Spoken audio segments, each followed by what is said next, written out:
James Keaton, welcome, sir. I'm super glad, I really am, that you decided to do this, and I hope that it definitely reaches some people, and people will listen to your amazing story. I've had the privilege to listen to it, one-on-one over some meals that we've shared together, and it's definitely a story that I think needs sharing, that a lot of people would benefit from hearing. So, thank you for coming. Yes, sir. We'll start out with a little introduction, just to kind of give everybody a very brief synopsis of kind of the timeline of events in your life up till this point. So, Mr. James Keaton was born on October 10th, 1970. Joined the United States Navy in 1988 at 17 years old. He attended college at the Patrick and Henry Community College and then later on at Radford University. You began your career in law enforcement with the Henry County Sheriff's Office in 1994 and attended your first Ellie Academy, we'll get to that later, in 1995. You served for the Henry County Sheriff's Office until 2006, at which point you had to step away and you began working as the lead individual for the security team at Patrick and Henry Community College in 2017. Then you returned for a second Ellie Academy in 2023, which upon completion, you began your employment with the Patrick and Henry Community College Police Department, where you still serve today.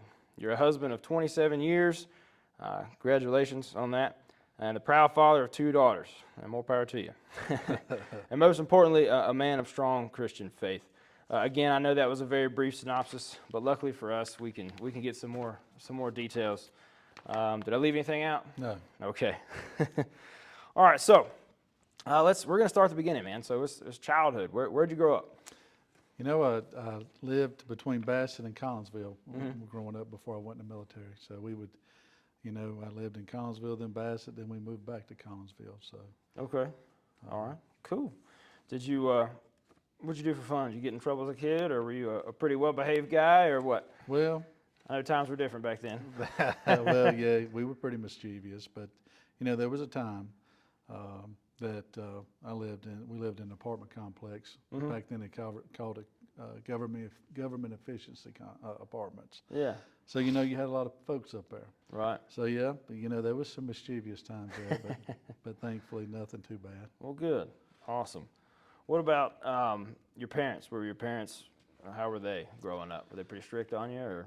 Well, just to be honest about that, they parted ways when I was about 2 years old. Okay. Me and my sisters, and when they did, my sister and I've got a twin sister who is much prettier than I, by the way. I'll take your word for it. Yeah, we lived with my grandma at the time, and to be honest with you, my mom and dad didn't want the responsibility of kids at the time. Wow. They were young, and my oldest sister went with my aunt. Mm-hmm. So after a few years, and I don't remember most of this time because I was young, but I do remember from the time I was about 5 to 7 when my sisters and I moved back in with my mom. She had remarried for a time, and it was only for a couple of years. And during that time, it was a pretty turbulent time. Yeah. So that didn't last long either. And after that ended, I moved back in with my sister and I moved back in with my grandmother, and that's when we lived at the apartments. Okay. So we'd been through a lot. So it took a lot for her to get us straightened out. Yeah. So, but grandmas have that magic power, though. Yeah, we was there for a couple of years, and she realized she had to get me out of that environment. Mm-hmm. And she moved us to Collinsville, and when she found us a house there, it was about 11 or 12 years old. Then things turned around, and she, thankfully, all them breakfasts, the biscuits and gravy and the pancakes every morning. So I'm gonna tell you that made up for anything that I wouldn't have had it any other way. I'll tell you. Right. So that was about you're around 12. You said. Yeah. Okay. I mean, I went somewhere from the time I was 2 to about 12. A lot helped. And we lived in them apartments from the time I was about 7 to I say 10 years old. We moved to Collinsville when I was about 11. Now I'm assuming, are those no longer there now? Or? No, they're there. Are they still there? Brookshire Apartments. Oh, okay. Right before you go into Gotcha. Patrick County on 57. Okay, I got you. Up there. Yeah. Wow. All right. So what was it, like 5th grade-ish when she kind of took you in, or Somewhere, around 12, 5th, 6th grade? Probably 4th grade. 4th grade? When I went back yeah. with her. Yeah. All right. And she, Yeah, well, it's kind of a funny situation. We lived there, but back then there was a Parkway restaurant up there, and it actually transpired off of Red Maze, which was a beer joint. Yeah. Well, see, that's where that's where my mom would work at. So, during the days we'd run across there and get a cheeseburger, and There you go. that's how we'd see her. But basically, I lived with my granny, Yeah. my grandmother down there, my sister and I, before we moved to Collinsville. Gotcha. Did you play sports or anything growing up, or? Well, I tried baseball out and football some in high school. But Yeah. to be honest with you, I was liked to be out with my friends a little more than I did I got you. on the field. So I got you. Okay. Were you a pretty, were you like a BC student, or were you a straight A's kind of guy? no. Now during high school, it was about a BC. BC. Yeah, and I did a little better when I come back and went to PH. But Yeah. there I was a little lackadaisical. Right. Okay. So Was that? So you joined the Navy at 17. I did. Was that like right? I guess kind of like what do they call it, the late entry program? Was that? It was. Is that what that was? Right before you graduated, basically high school. Yeah, I did a delayed entry in February of '88, and I went in on active duty in August. Okay. And I turned 18 that October. Anything specific that made you want to go that route, or Well- something different, something to get you out of here? No, it wasn't that way. I always knew I was coming back here. I like to Yeah. fish and hunt, Right. and so I've always, all my friends was talking about leaving. Mm-hmm. I always knew I was coming back. Really? Yeah, so I wasn't going anywhere. The reason, I look back on that now, and I think about it. I only had a couple of options. First, I wasn't ready for college, and I didn't have the money for college. Yeah. At that time, I had bought my own car, paying my own insurances. My grandmother, she provided a place to eat. A place to sleep and a place to eat, and she loved on us. Yeah. But we had to provide our vehicles and stuff, and I didn't. I thought, well, I wasn't ready for college, but I didn't have the money for college if I was, and then or either I went to work in a factory Yeah. at that time, or I went in the military, and I knew my great grandfather. Mm-hmm. He passed away in like '79 or '80, and he was in World War One. Oh wow. And my grandfather, I didn't know. He passed away in '67, but he was in World War II. Mm. And living with my grandmother, I always heard stories about him. And Right. so knowing that, my dad, who, even though we didn't have a relationship till later on, he was in the Army, and I had a cousin that did 3 tours in NAM. So, Yeah. all that had some influence on me Oh, wanting to go in absolutely. the military.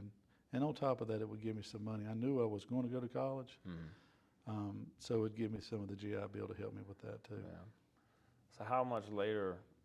I know you just like you said you had a relationship with your dad later on. How much later down the road did that happen? Well, when I started driving and decided to go see him. Oh, well, that's fair. Okay. Yeah. And So it was before you joined. I mean, It you was. kind of had a relationship. Okay. yeah, it was about a year before I joined.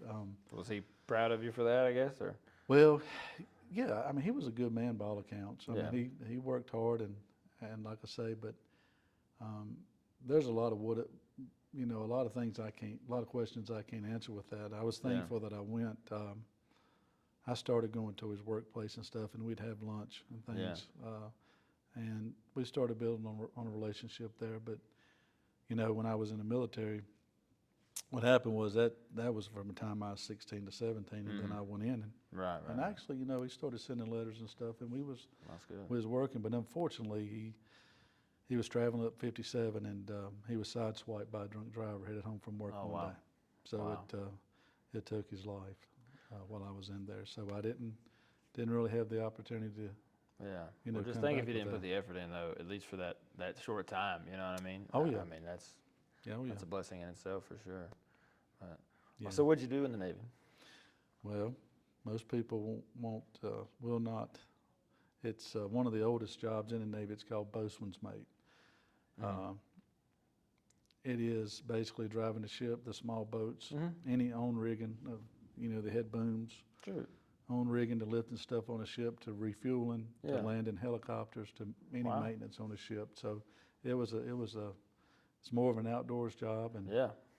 I went in to be an electronics technician. Mm-hmm. And so I'd done all my testing and everything, and they done got me ready for that job. And when I got there in Richmond and MIPS, they said, "Oh, you're colorblind. You can't do that job. You got 5 minutes to choose another one." Oh my gosh! And Wow, you didn't know before then? You never knew you were colorblind? thing is, they had tested me for all that. Wow. And when I went up there, to be shipped off. Yeah. I guess it's important to be able to see the colors of the wires and stuff. Exactly. If you're wiring stuff, That's how they yeah. explained it. But Wow. honestly, Well, that sounds like a cool job though. That what you end up with. actually, it couldn't have been a better pick for me. Yeah. Because I enjoyed driving the ships and the small boats. I ended up supervising what they call the boats divisions there at the end, and Nice. and I was out there, most days on small boats and stuff. It's it's the type of boats that you carry Marines ashore, is an amphibious Oh, cool. ship. Very cool. So, yeah, I enjoyed that.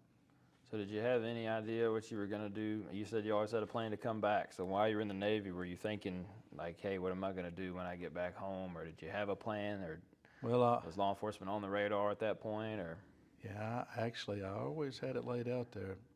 You think you can lay your best plans if you want oh, to. you're exactly right. Yep. But I always said that I was going to go in the military, come back, go to college, and go into law enforcement. Yeah. And a lot of that has to do with living or going through some of the situations I did when I was younger, because law enforcement had to be called sometimes. And during domestic situations or whatever, if you had a volatile situation, you knew help was on the way. Right. It kind of calmed you down, and you looked forward to somebody Good getting feeling. there. Yeah.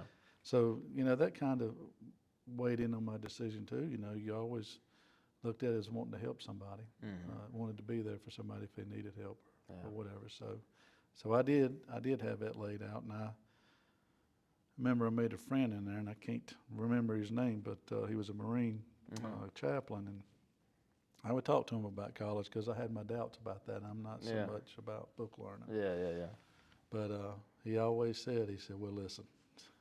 He said, man, if I can do that, anybody can do it. He said, the hardest thing you're going to have is to go sign up for it. You got to get yourself there first, and if you do, he said, you'll do the work, and he was right. Yeah. Well, awesome. So you came back. I guess I'm assuming you did your 4 years. I did 3 years active. 3 years active. And 2 years reserve. 2 years, gotcha. Yeah, I was actually, that last year was the Operation Desert Storm, Desert Shield. Okay. I was actually there, and most people don't even realize, don't even think about it, but I was actually dropping Navy SEALs off in Panama. Our ship was. Oh, nice. That's pretty cool. When they raided, the Navy SEALs raided and got Panama. So yeah, that's pretty awesome. Cool. So you came back, and then I guess is when you jumped into the college thing. So what did you get your degrees in? Yeah, when I left the military June of '91, somewhere around the end, and I started at PH in August. And they just had, it was the second year of the criminal justice program. Oh, wow. And I actually, I started with that, and I did my 2 years there and got a criminal justice degree. Well, I say at that time, it wasn't even an associate's, it was a 2-year certificate. Like a program, okay. So honestly, I'm kind of surprised. I mean, I know it seems like, back in those, I hate to say back in those days, so I'm not trying to make you feel old, but but before my time, I got in law enforcement, around 10, 11 years ago, and it was like, college, to me, it seemed like college degrees were just then kind of becoming more of a, hey, you should get this for law enforcement, and because it seemed like, especially with a military background, it ain't like you would have had issues getting hired or anything. So I'm just curious, like, is that just something you always wanted to say, hey, I got some college, or is there a specific reason? It's twofold. Nobody in my family had ever went to college. Okay. And until my sister and I come along, and nobody helped me with that. I had the GI Bill plus. Yeah. I had to pay for everything. Right. And so did she. So yeah, it was partly that, and I'll be honest with you, at that time, they was pushing at least a 2-year degree. Martinsville City was always, quite frankly, heads and tails above everybody back then. Really? And they was pushing the 2-year degree. Oh, wow. To be hired. I actually applied over there and was declined. Really? Because you didn't have one, or? I from talking to people, that's what they were looking for. Right. At the time, and I was in my last semester at PH. Oh, man. So. Everything happens for a reason. Right. Well, that was fine. I mean, the other thing, I tried for state police too. Really? And what people, you see now how many applicants they need. Back then. Oh, absolutely. Yeah. Yeah. You got 40 people fighting for 2 spots or something, Well, back then they told us they had 500 applicants for 2 spots. Wow. So How do you even pick? That's crazy. that's and so that's how back then you were. You had to be kind of stand out Right. with Yeah. everything you was doing. So Wow. that's another reason why I was pushing to get a degree to help me. Oh, I understand. Be a little Yeah, bit above. absolutely. That's true. I didn't think about that. That's the other big difference is it was so much more competitive. It was. As far as the applicant pool and this, that, and the other compared to now, it's like, man, it's just struggling to find people. I mean, Yes. departments never needed recruitment. I know. Officers that are solely dedicated to recruitment in itself. That's it's a whole different ball game now. But so I don't want to overlook the. Had you met your? I think did you just say? Had you met your wife at this point? Not yet. Okay, not yet. All right. All right, I didn't want to Yeah. Don't want to. That's very important. Very important. All right, so you graduated college, and obviously, like we talked about, you ended up at the sheriff's office here, Henry County. So what? I guess had you just applied to multiple places, or how'd that go down? Actually, I went on to Radford, and Oh, that's right. That's right. And I didn't have much money, so I started after that second year. I started that summer semester, 2 semesters, and another summer semester to get took 1 year because when I left there, I only had 1 penny. In a '66 Ford truck, I had to come back down. I needed 1 credit. Oh my gosh. And I didn't have the money to get that, so I come back down here and went to work at Pluma Okay. on 3rd shift, and she was telling me that you're a little overqualified for this 3rd shift job. I told her I had to eat. Yeah. So she gave me the job. Yeah. But what had happened was that last semester I had to get 1,500 hours of internship. Okay. So actually I come down, and at the time, the sheriff then, Frank Castle, let me do the 1,500 hours internship. Wow. So I had done a 1,500 hours internship there. So when I had completed that and I had left and come back down here, even though I went to work over there at Pluma, I applied for Henry County. Yeah. Because they'd gotten to know me. Right.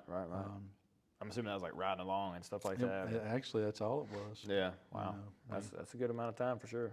Yeah, and after, I ended up, they needed somebody after that, and I applied for it, and thankfully going through all the testing and everything, they hired me on.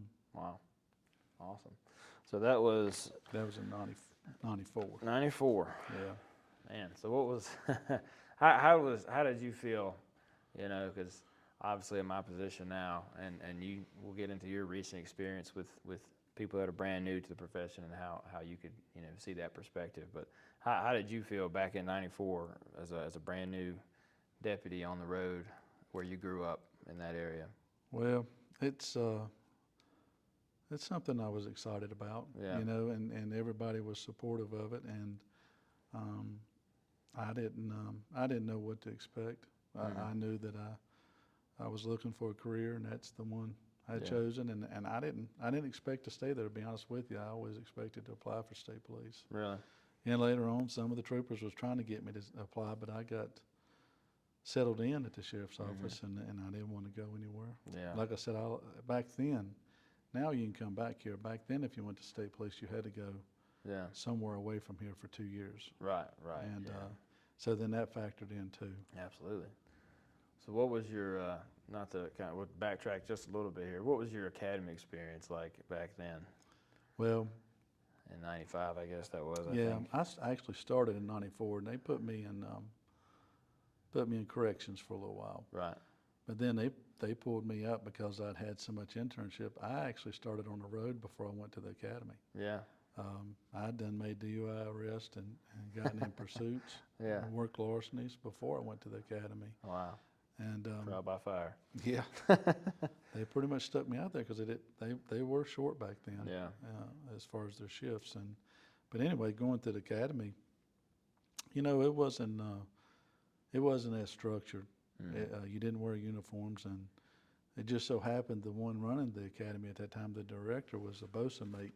Oh, really? A master chief. But most people wouldn't know what I'm talking about. But Yeah. he had retired as a master chief. Wow. And he was his name was Mr. Reedy. I can't remember his first name. Yeah. So he oversaw the academy. It was over on Fayette Street. Right. And it was you had actually a good time. Yeah. But you knew when to get serious. Right. I can remember them overhead projectors sitting there with the slides coming on it. You didn't have no computer sitting in front of you, I'll tell you that. Yeah. I remember this from elementary school. But yeah. What was it? Did you have a big class or smaller group or? It was about 15 people. Okay, not bad. As I remember, and it was, from the same localities as we have now, but they, the school was only 12 weeks long back then. Yeah. Wow. Yeah, it was only. The other thing I remember is something that nobody would think about now. I remember EVOC, they were teaching to jab and stab your brakes. So we still had some of the older vehicles. It was for ABS. Yeah. Oh, yeah. So they wouldn't lock up on you. Right. Wow. So yeah, thankfully, we don't have to use that anymore. no. Well, this is kind of I guess since you were already doing things before, you even went to the academy. I guess I don't know if this question would really apply or not, but I mean, did you feel more prepared when you graduated the academy? I mean, I guess you learned something, I'm sure. I did. Yeah. But still, yet I was glad that they put me with somebody for a while. Yeah. Even though I was out there, I was still like a fish out of water. Right. There was a lot to be learned to make sure you didn't do it, thinking about liability even back then. Yeah, oh, yeah. To make sure not to get yourself or the department in position.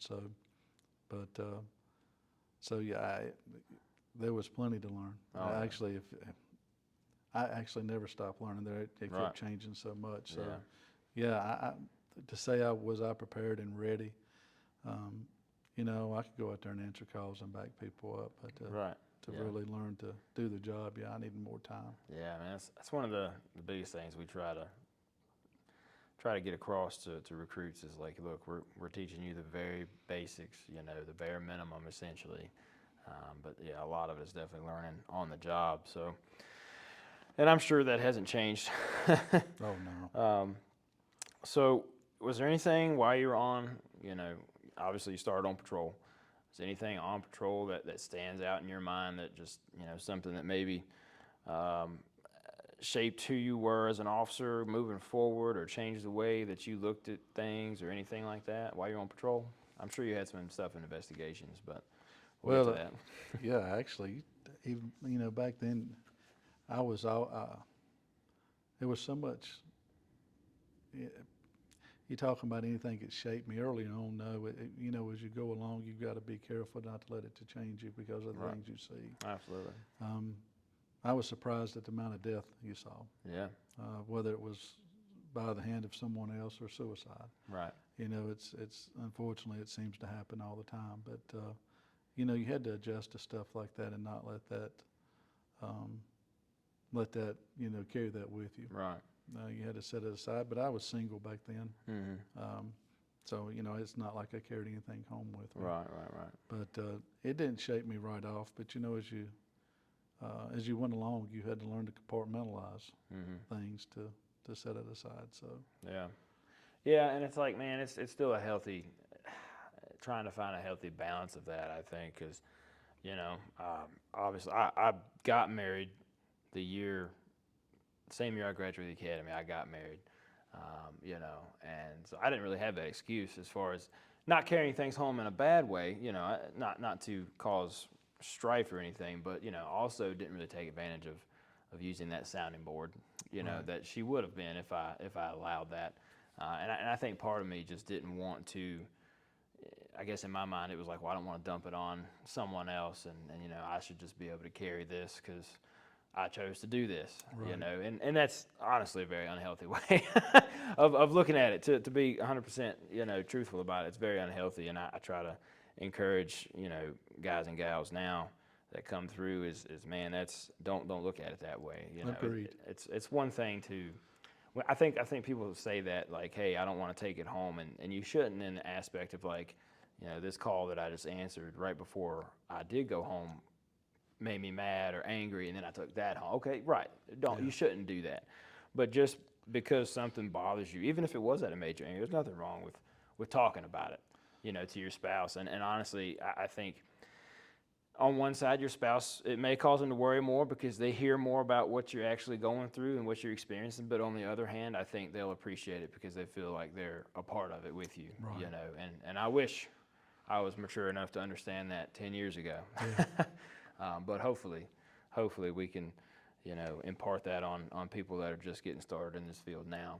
Well, you need that. I mean, I said that about compartmentalizing stuff, but I'm gonna tell you, I had a friend. Mm-hmm. You know, you've got to have that one person, an accountability. My wife is my accountability Mm-hmm. partner. Mm-hmm. We've been together a long time, but you've got to have that one friend too. Oh, absolutely. Also, share that you can share everything Mm-hmm. with how you're feeling, and you know, thankfully I had that back then. That's good. So I didn't hold on to it. But you're right. You got to be able to share with your wife too. Yeah. Well, and I think it's just the aspect of having that person that may be outside of this profession too. You know what I mean? Yeah. Not that, you know, yeah, it's good to have, you know, coworkers you can talk to because they get it, obviously, but you're going to get the same viewpoint back, you know, versus if you have somebody maybe on the outside of that profession altogether, and you know, they can still give you that human side That's back, right. you know, to keep you from getting so calloused and this, that, and the other. So, no, it's I'm sure, man, and it's tough, you know, like you said, you do see a lot of things that most people don't see in a Yeah. lifetime, and you know, there's statistics about that and all that. But I think too, it's a psychological thing because, you know, where this is your job and you do it day in and day out, it's constantly in front of you. You know, it's almost like the news. You know, it's constantly that That's kind right. of stuff, and if that's all you see, then you know, eventually over time that'll kind of take over, and that's all you can think about, or it just seems like it's all the time that, and Right. that's it. So, yeah, you got to have that mental break and have some type of activities outside of your job to kind of distract you in a healthy way. So I guess did you have anything, or besides, you know, I can't talk, the compartmentalization part of it, and your friend that you had? I mean, did you do anything on your off time to kind of help you stay balanced, or? Yeah, and that's one thing I would tell you that everybody needs. This job's temporary. Yeah. You don't learn it till you get older, and it might be more temporary than you think. Right. The way I learned, but I love to hunt and fish, so Mhm. I made sure that and lift weights. Mhm. And I like Yeah. to work out, so I kept myself busy with hobbies and things outside of work. Yeah. So you have to have that, Yeah. and you always have to be preparing for what's next. Yeah. And unfortunately, later on, I let it be my identity. Mhm. A lot of times, I didn't have anything there Yeah. for a period, but at that time, the time period we're talking about, yeah, I made sure I was fishing and hunting and got out Yeah. there and did what I wanted to do. So how many years were you on patrol before you moved to investigations? I was on patrol a little over 6 years, and then then the sheriff moved me. He gave me 4 guys, Mhm. and I led a unit. When I made corporal, he pulled me off and gave me a man from each shift, and we went to, we started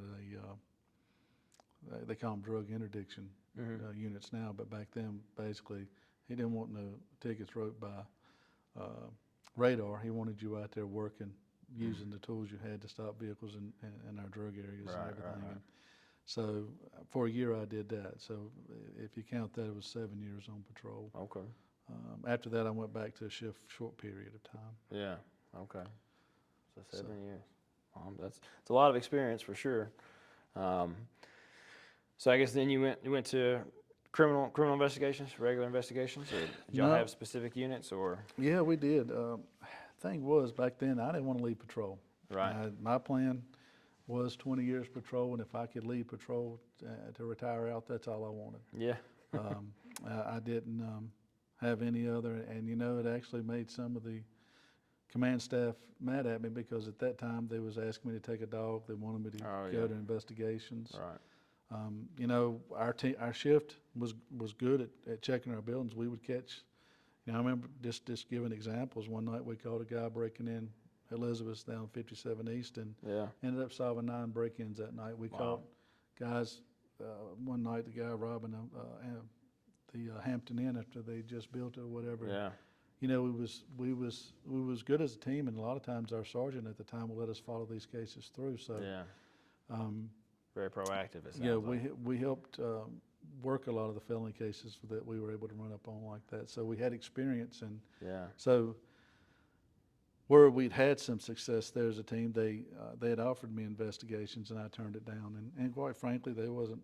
Yeah, and I say those who was leading investigations at the time, they wasn't happy with Weren't me. very happy about it. Huh? Not so much the sheriff, but them. But then that was the time they was bringing the MTDs in for the cars, the computers and cameras. And the man that was leading then, they asked him to head that. And then they come back to me and just to share with you, at that time, because they was coming at me with so many things, I started praying. Yeah. About where I was supposed to be. Now, I didn't want to leave patrol. Yeah. Just being honest with you. And then that's when they come to me and offered me sergeant over investigations. Wow. And I hadn't been an investigator, but I had worked the cases on the road that we had run up on. And, because I had been praying about it, I agreed, and I accepted sergeant over investigations at the time. Wow. Reluctantly. Well, my hope that the avenue was to go back. Yeah. I'd go there and get experience, and I wanted to go back as a sergeant on patrol. Right.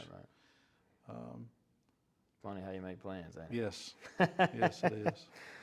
Well, so investigations. So how did you, now I know that you were there for some of the well-known cases like the Jennifer Short case and that kind of thing, and I know you're well-versed in that. Were there any other things well, actually, I wanted to ask, from an investigation standpoint, do you think, violent crimes and because I've heard multiple individuals kind of from that time period, it just seemed like you guys were working, homicide after homicide after, just violent thing after violent thing. It just seemed like it was more frequent back then. Do you think, was there a reason for that, or you think it's still like that and we just don't see it as much now? Or? Well, back then, I think the difference is we had an open-air drug market.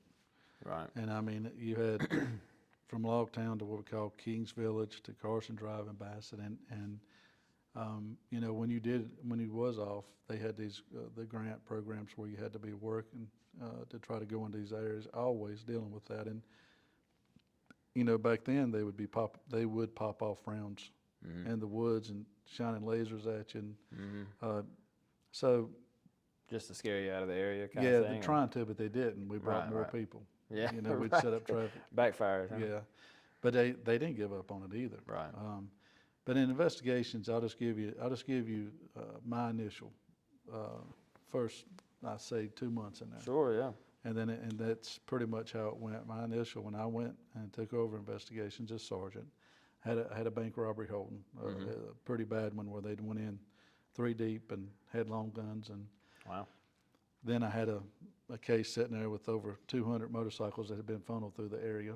Oh wow. And then as I was looking at what I had, we had 10 investigators at that time, and so that week I got a call with these holding. I got a call. I called out one night, and they had pulled a Hispanic family out of their house, duct taped them, the kids, the wife, the husband. He was looking for the man's money.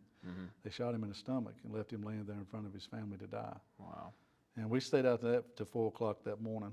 Yeah. Come back out at 8. By 9 o'clock, I'll never forget, by 9 o'clock, I got a call from then. It was Shane McPeak and Wayne Davis. They had went up there, and that's the morning. It was August 15th of 2002 that the short murders had happened. Yeah. So then we had this one hold, and then I turned around and had the short murders at 9 o'clock. By 2 o'clock, we had 2 more shootings. And we had a murder for the next, it was either 2 Fridays after that, or 3 Fridays that we had a murder, and then a bank robbery. Another bank robbery. I had another bank robbery in September, and then a murder in October. So, thankfully, during that time, the short case, we had the MOUs in place, and so we had every jurisdiction involved with that, federal and all our surrounding jurisdictions was sending officers and helping. So we would work the short case during the day, and I would take somebody with me at night to work on the first bank robbery. Thankfully, the other bank robbery that happened, we solved that within a couple hours. Oh, that's helpful. Yeah. One thing off the pile, right? Yeah, and man, the so that gives you an idea of kind of Yeah. how things going. We averaged 6 to 8 murders a year back then. I don't know why. Somebody from the sheriff's office just told me lately that I think they went without a murder last year, which I think is awesome. Yeah, that's pretty amazing. And I think it's good to say that it's their hard work, being Oh, yeah. proactive in the things they're doing. But I didn't think they would ever see a year. We always look for 1 year not to have one. Yeah. So it was good to hear that It's a good accomplishment for yes, sure. So the you think it hard was work they're mostly most of the shootings and stuff were, you think, drug related for the most part? I mean, but not everything. You know, you had your domestic murders, you had the abduction. right. Quite frankly, that day, my thought was that wasn't really what it was going to be, but it ended up being. But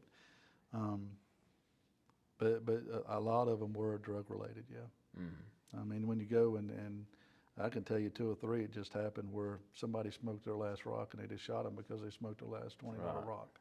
Right.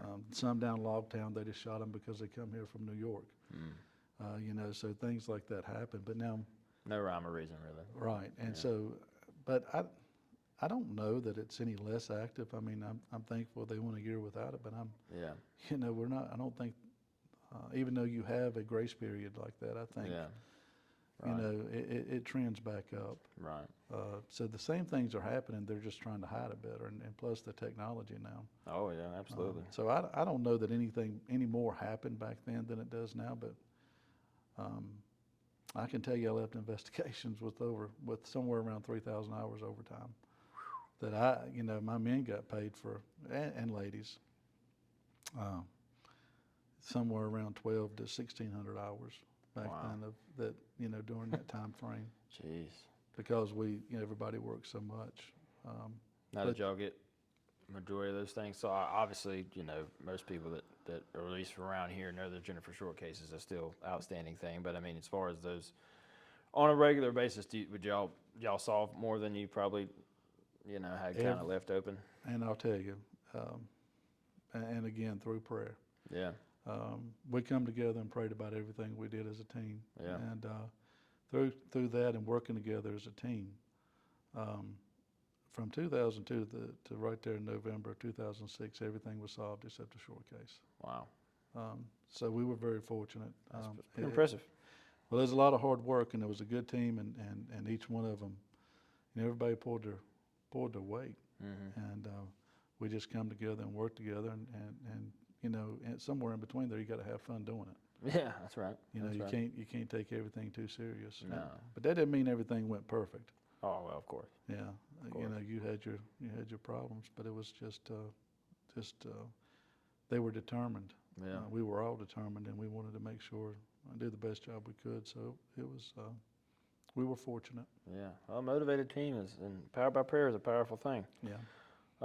Well, I asked you the same thing. I kind of asked you about your patrol experience. Were there any cases that, you know, maybe kind of shaped you, or, you know, that you maybe affected you more than others? Or, I mean, obviously you just listed off an onslaught of things that would probably affect a lot of people, and you know, but The ones that bother me is the kids. Right. And you know, the rest of them, some reason, and I don't know why, but I don't give.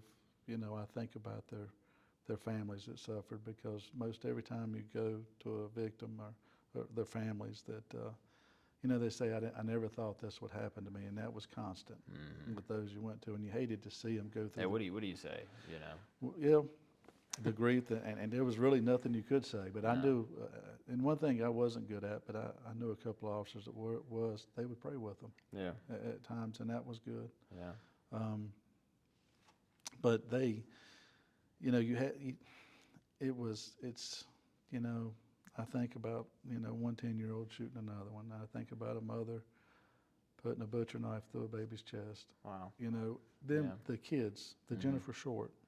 You know, I still pray for that case to be solved today. I still pray for the team right, that they have on that today to see that thing through. Yeah. So it's the kids that really Right. that follow you, but the others, you know, you somehow thankfully. yeah. Well, it's just a greater sense of innocence and vulnerability, I guess, with a child. You know, I think a lot of times with an adult, not that we don't downplay it, obviously, but I guess we look at it like, well, they had more of a fighting chance than than the 10-year-old or the the small infant, obviously. So, Right. yeah, I get it, man. I get it. Oh, so let's see.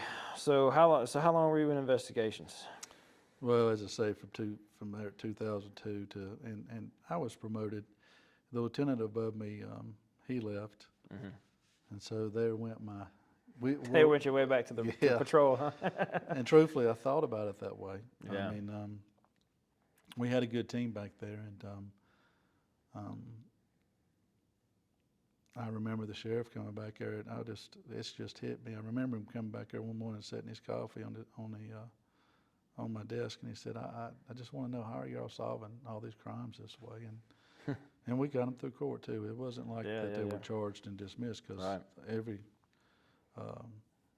everyone except one co-defendant one time, we lost that one, but the rest of them, all of them were convictions. Yeah. Wow. And he asked me, he said, "How are y'all doing this?" Mm-hmm. And I said, "It's through prayer." Yeah.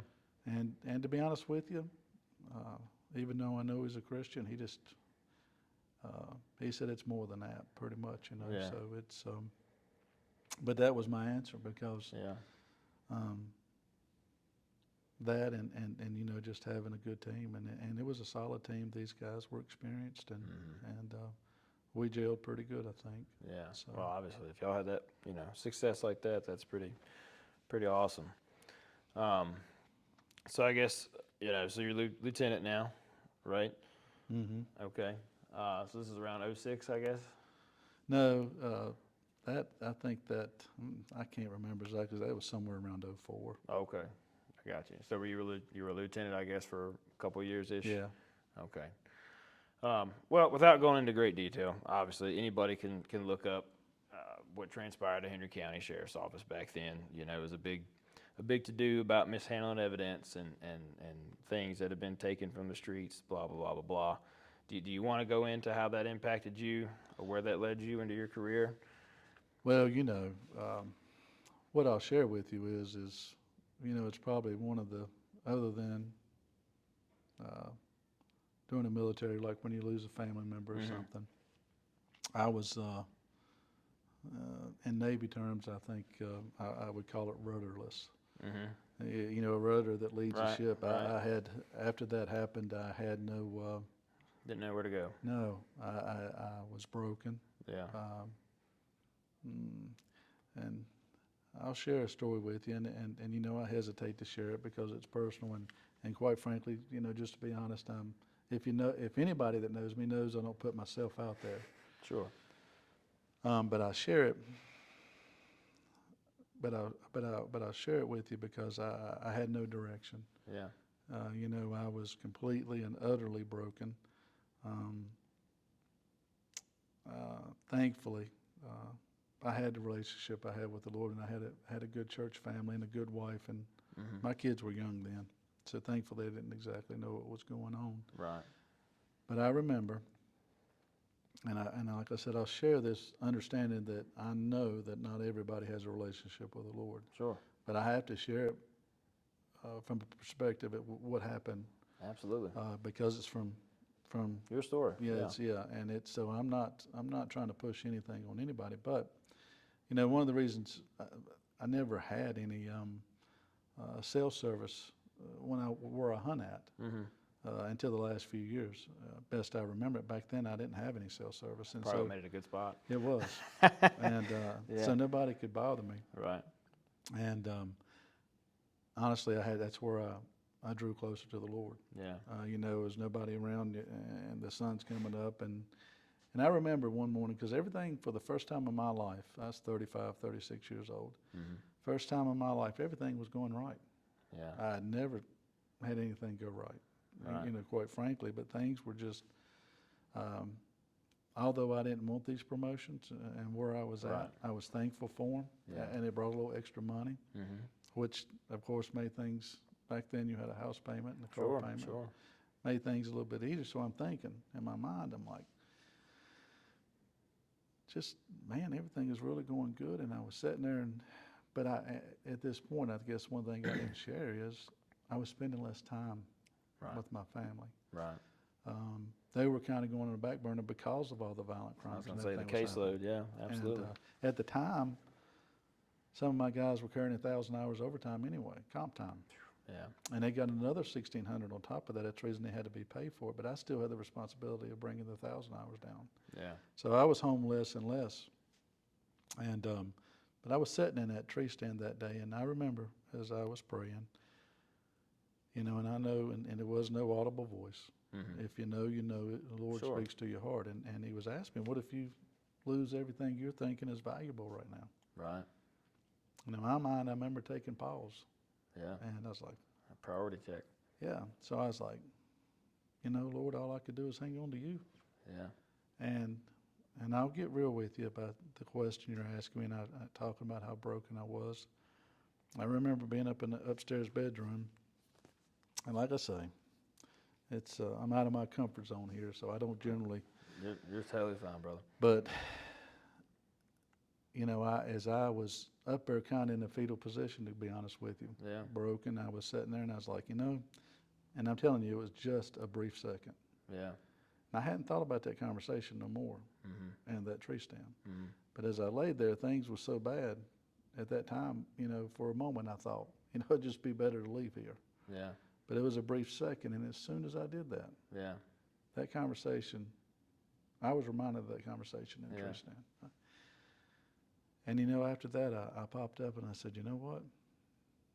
I said, I was going to hang on to you, Lord, and that's what I'm going to do. Yeah. So I moved forward from there, and it was hard every day. Yeah.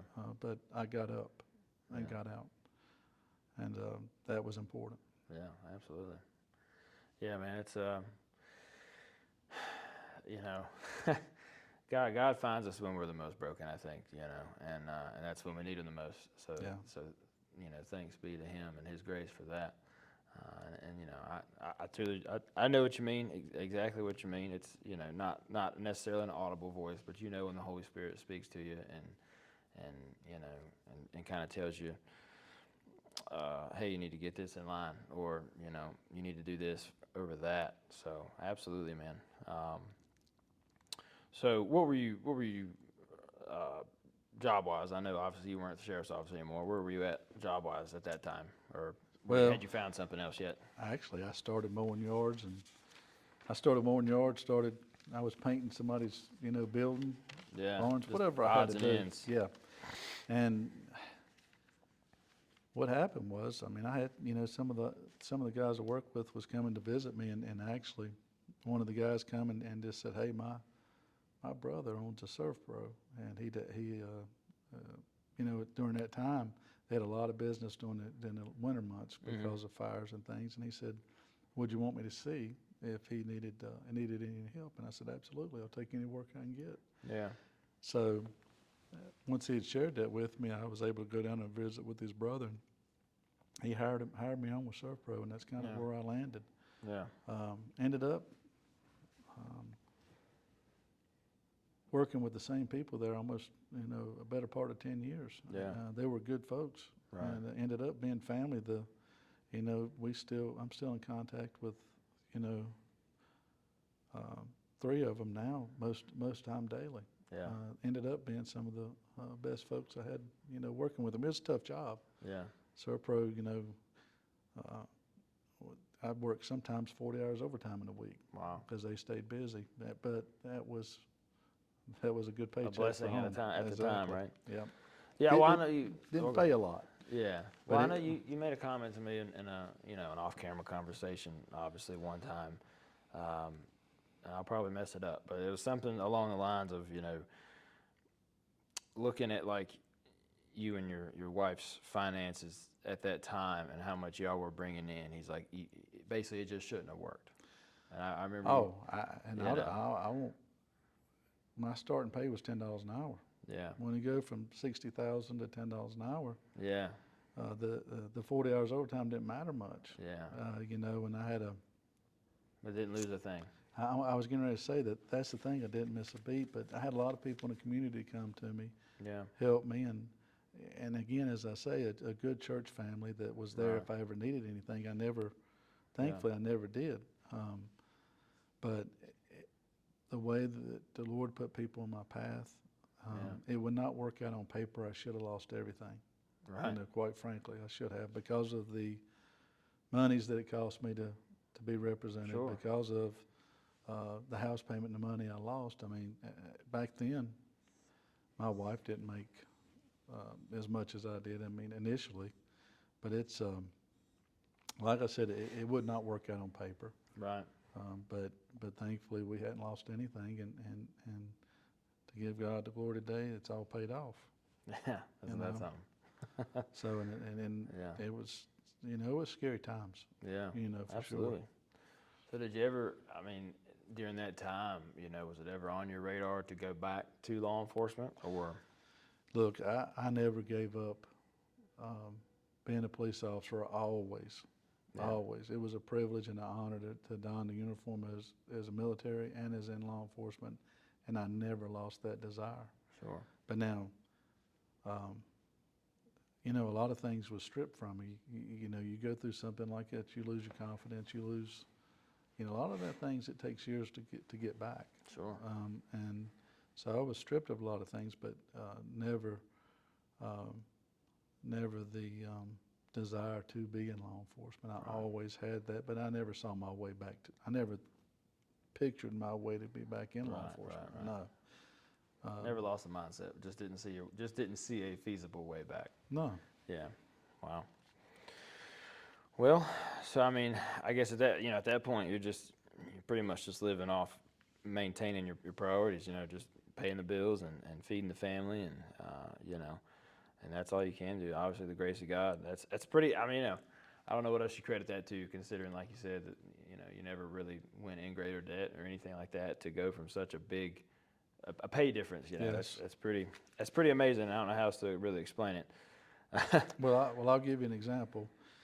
I made $10,000 that first year, and I had $13,000 in doctor bills with both of my daughters needing surgery, and we paid it off, and I don't know how. Right.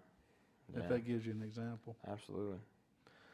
Well, so I mean, so that was, like you said, about a 10-year span, and then you ended up the security gig, right, over at Patrick and Henry Community College now, and that was around 2017. It was. Yeah. So how did that come about?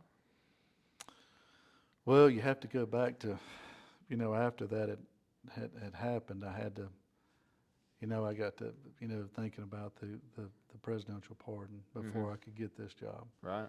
So the process, I started researching the process. It so happened, I was mowing yards on the side too. I just had 5 or 6 yards. Right. I did it for a little extra money.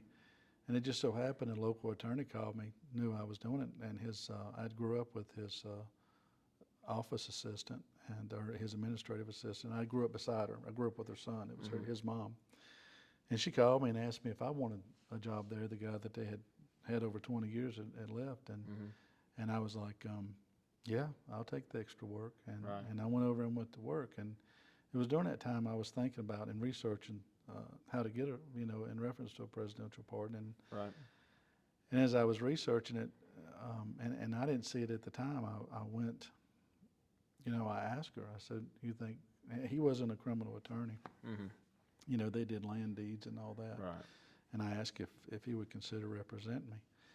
And, I'd known him for many years, and he said that he would. But I did all the work. Right. It's like 22 or 23 pages you had to download. It's Yeah.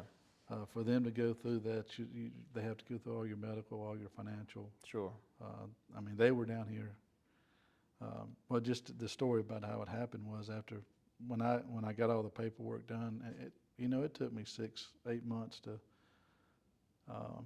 It's hard to wrap my head around it because it opened up everything that happened because you had to go back through it, document a lot of stuff, and a lot of paperwork. And when I had it all complete, I was talking to people that I knew, friends, and they was like, man, you got to have somebody in a political position. You got to have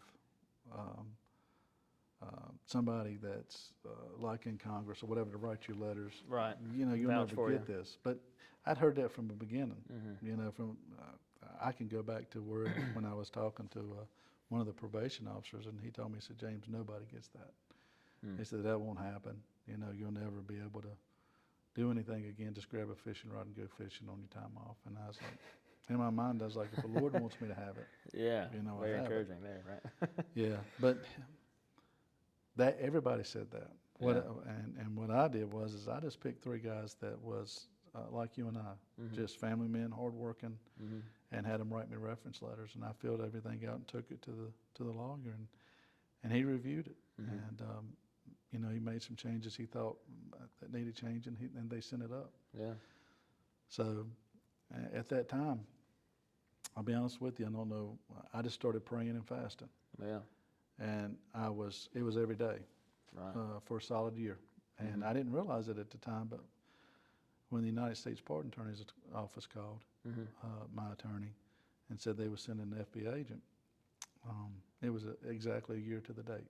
Wow.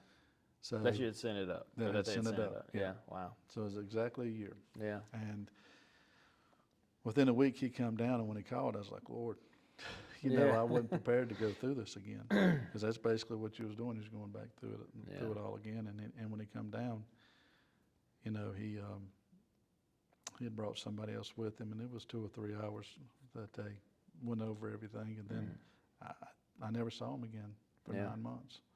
So then it was like 19 months I was praying and fasting every day, and I was dedicated to that. Yeah. And I'll never forget as he went along, because he didn't do a traditional investigation. If he come and talk to you, it's like, hey, tell me somebody else I can go talk to right now. So he would just show up on somebody's job, Yeah. stop my neighbors in the driveway, you know, whatever. People said, man, you know, this guy come up. Send the FBI to my house. Yeah, I said, yeah. He was asking, and you know, one of the questions that they all ask is he a Christian? I was like, I don't know him. I don't know. Yeah, right. You know, and I'd prayed for, you know, my prayer was for, I'm fine. You know, I'm asking for this, but I'm fine if it's no. Yeah, right. You know, so either way, but I'm going to try. Sure. And they were asking me that, and I was like, I don't know. You know, if he is, I don't know him. Yeah. And but I'll never forget. It was December 19th, and he gave me a call after they had called. After my attorney had called me, and he said, "Listen," he said, "all I did was an investigation. The president made this decision." He said, "But I want you to know I've been praying for you the whole time." Oh, wow.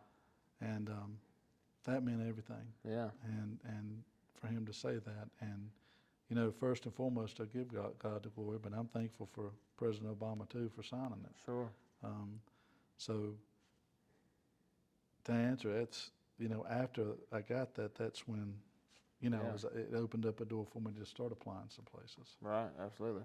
I didn't know what I was going to do, but I was going to start looking, because, quite frankly, demolishing or tearing out the whole inside of houses, it was wearing on my body. Yeah. Well, I'm sure that's hard work. Yeah. Absolutely. Wow. Man, talk about peaks and valleys, you know. I mean, you go from, that's a prime example. You know, you go from lieutenant, you know, over investigations and a very successful team there, and you know, to, hey, God's going to realign your priorities, you know, and you go through that trial. Man, there's so many examples of that. But to see you come out of it and keep that faith, and you know, I'm sure there's a lot of other little things that happened throughout that whole process that just made you continuously look to God and His grace. But man, that's awesome. That's awesome. So I guess, so you got your rights back, you got the pardon, and so what's the difference in a government or because the governor can do it too, right? Well, that's on a state level. Oh, well, that's true. Okay. So fair the enough, presidential level, that's it was I a got full you. and unconditional. Gotcha. Okay. That's Yeah. well. I mean, it's definitely the better of the two, I'm sure. Yeah.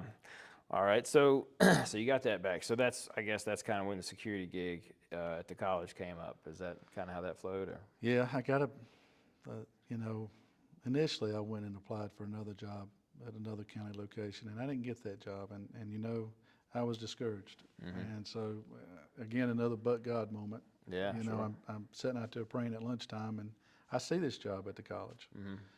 And And I'm looking at it, and that's, for some reason, in my mind, I start wrestling. I'm like, I'm not applying for that. And it was like I'm wrestling with not applying with this job. Yeah. And I'm walking to the back door of Serpro where I work at, and I got my hand on the doorknob, and then I get a ding on my phone, and I'm like, I look down at my phone, it's my wife. Mm-hmm. She said, why don't you apply for this job? And I just said, so, okay, Lord. Yeah, all right. So I'm sitting there wrestling with it. She calls and up. she's not one to do that. Yeah. You know, maybe one other time in that 10-year period, she Right. suggested a job. Yeah. And so when I got that, I was like, so then I applied for it after that. And it was actually probably one of the most I want to say rigorous, but it was one of the definitely the most difficult job. You know, going through it with they set the way Right. they brought in, and you had to go in front of a panel, and Sure. then you had to go in front of the president. So, it was a process. Yeah. So how long did you do? That was what, 2 or 3 years you did that before you? No, actually, I was the security lead to about from 2017 to 2023. That's right. Yeah. So wow. And, So about 6 years there. Yeah. Okay. So 2023 comes around, and let's talk about how you ended up where you are now. Well, they actually come to me. I'd worked there, and I guess I'd gained their confidence, and Right. I was asked about, or told that if I was interested in being recertified, that they would support me. Yeah. And initially, it was in March when y'all had a school starting, I believe, Mhm. that year, and I told them no, I wasn't interested. I mean, I had prayed about it now, and I just didn't feel led to do it at that time. Mm-hmm. So initially, I said no, Yeah. and but then it just kept weighing on me. Right. And come October, when it ran around, they come back to me again and said, "Hey, that offer still stands." Yeah. And that time, through prayer, Yeah. I accepted it. Yeah. So Wow. Yeah. That's Did you just? I mean, what made you turn it down the first time? You think? I mean, just. well, I actually thought about, and I'd like to go back because that's one of the things I read in here. When I was talking with the agent with the FBI, Mm-hmm. he actually asked me that question. Yeah. He said, "Think you want to get back in law enforcement?" And I told him no. At that time, no. Yeah. There was a reason why I did the presidential pardon, or why I wanted that. Sure. And it wasn't to get back in law enforcement. It wasn't to get my rights back. Yeah.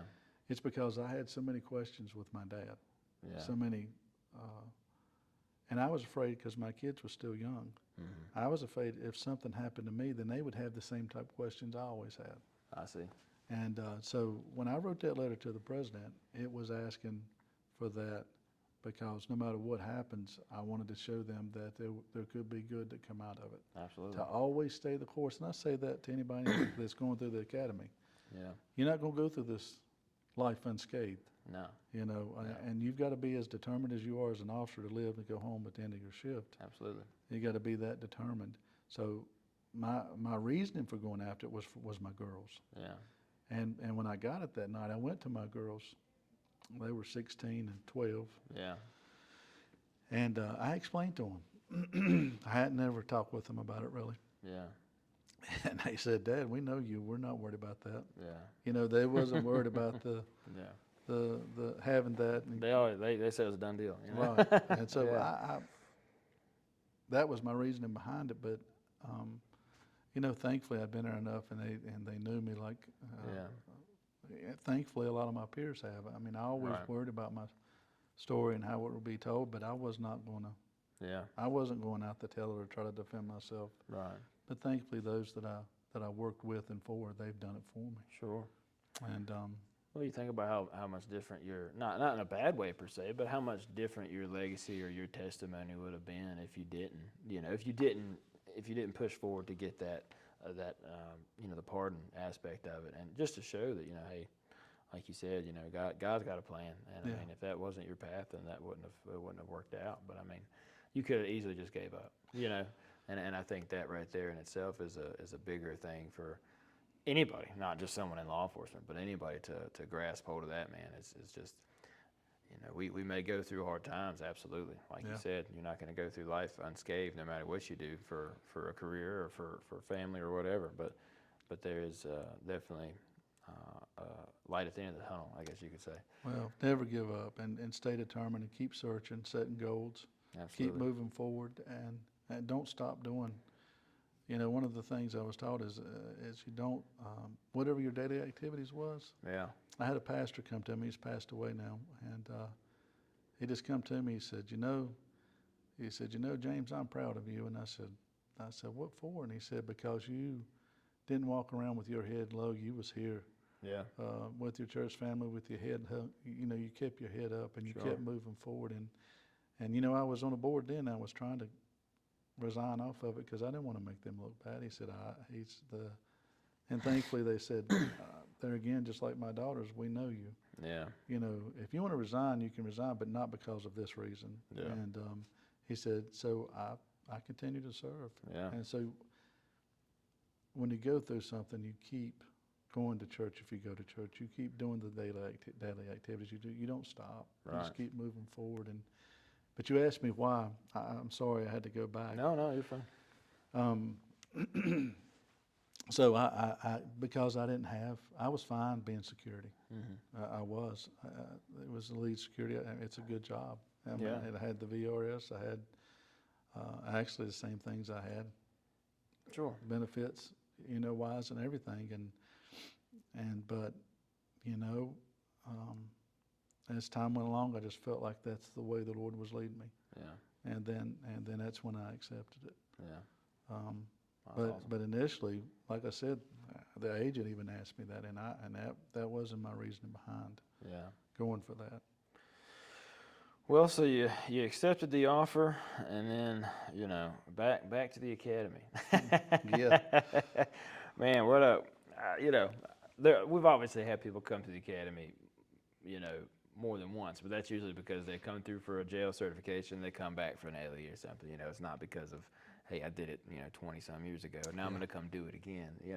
So what was that like? I just Well, I'll tell you, when I went through the first time, I was doing push-ups every day. I mean, in the morning and evenings, I would always. That's one of my go-to was push-ups, and the reason being, back then, that's how you got your bench up. Sure. And this time, trying to push that 100 out in a day, it hurt. Yeah. And, yeah. Absolutely. But the difference was I realized I couldn't do everything I did, but I still was able to do a lot. And, yeah. Well, I'm sure you helped a lot of the guys and gals in there too with your experience and. Well, the thing with it, I came in because I'd heard a lot of things about some of the officers that was coming through, and I was worried about that. Mm-hmm. I didn't know the quality that we have, but the guys and gals I come through with, they were solid. Yeah. And I was impressed. Yeah. I mean, they were determined to get through there. They were determined to work together as a team. Sure. They were there for you if you need anything or if you ask. And they had compassion to go along with it. So I was genuinely surprised, but grateful to see that, because that group was a solid group of law enforcement officers for all the prospective departments. Yeah. And so they helped this old body out a lot, through a lot of little things too. But but it was different. You had a computer sitting in front of you, not the overhead projector. Sure. You had flash drives. But I think it's still wise of y'all to make them write the notes out. Absolutely, yeah. It helps them retain it. So, and the instructors that y'all have leading them classes were, they went above and beyond. Yeah. That's good to all hear. the instructors were very good at sharing what they learned. Good. I think the younger up and coming generation, they get a bad rap. They do, and you can't lump everybody into a stereotype like that, and there are plenty of good ones, and that's a great thing to hear, coming from somebody that went through it recently. So let me ask you this: so if you had somebody come up to you that was about to go through the academy for the first time, is there any specific advice you give them? I think a mistake a lot of young officers make, they wait to go to the academy to start working out. If that you're going, man, start preparing. Yeah, absolutely. You know, start training, Sure. start talking to officers, seeing what you can do. Sure.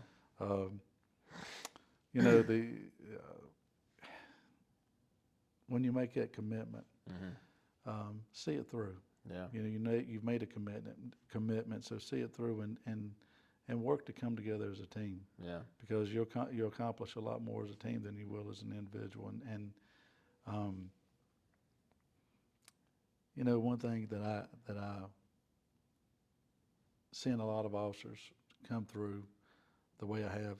I'll be 55 in October. That I had the pleasure of seeing a lot of officers. A lot of officers lost their careers because, and I'll just, most people don't want to share it, but self-control. Sure. When you're younger, you've got to have self-control when you're dealing with others, when you're dealing with your relationships. Absolutely.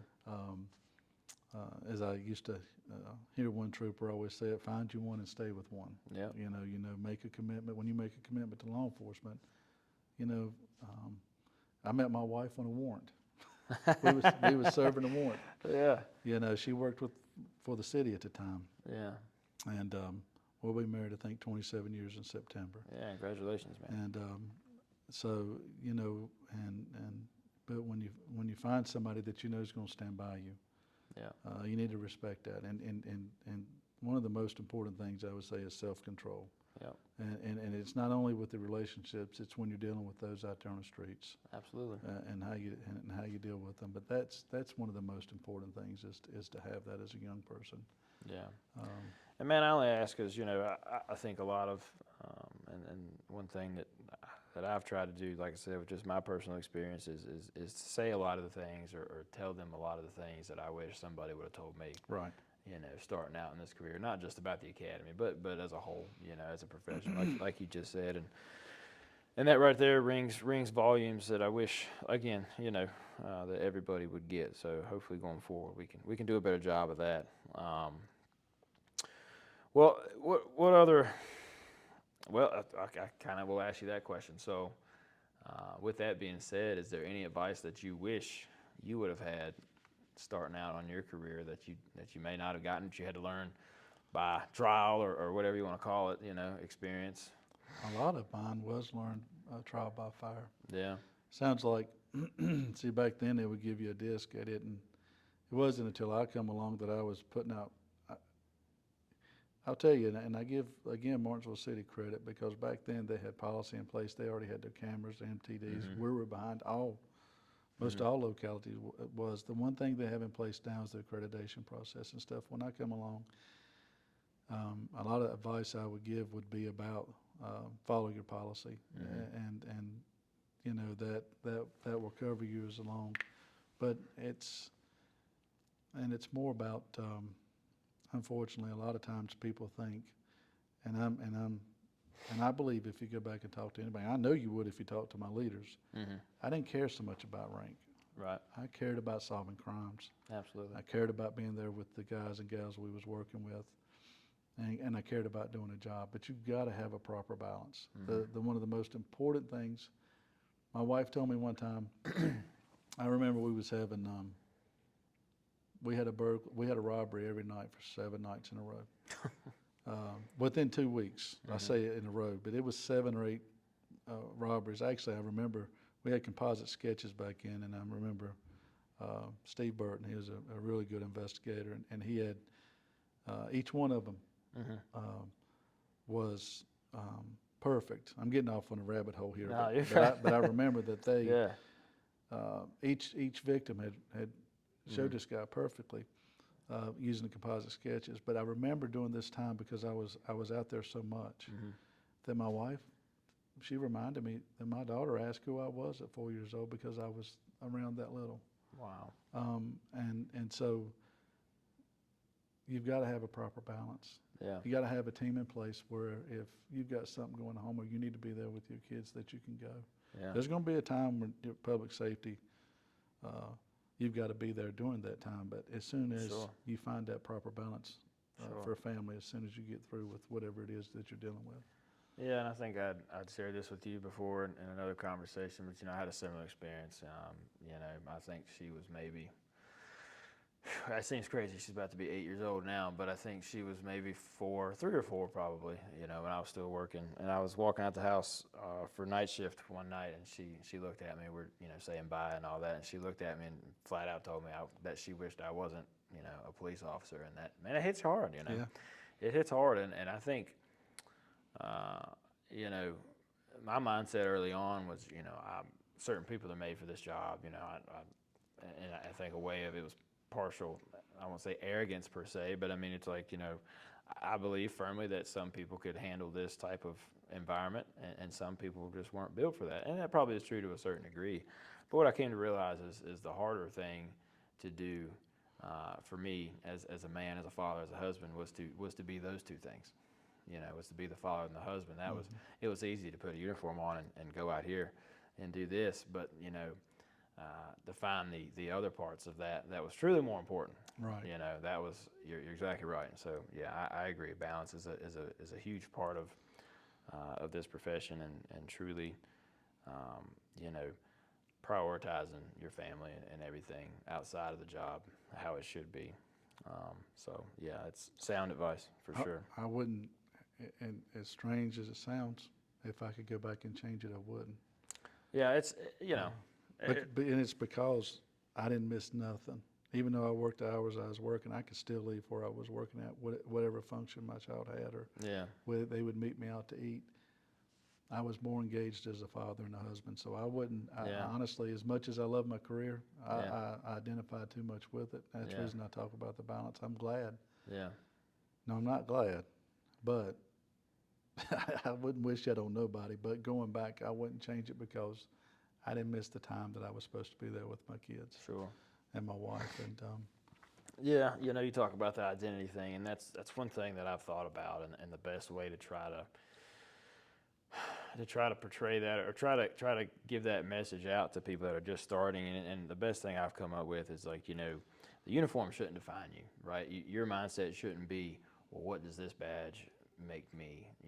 I'm officer such and such now. No, it should be, what do you bring to the uniform? Right. That's the true outlook you should have, because I mean, the whole idea of why not everybody gets to do this job is because you're supposed to be the best of your community, right?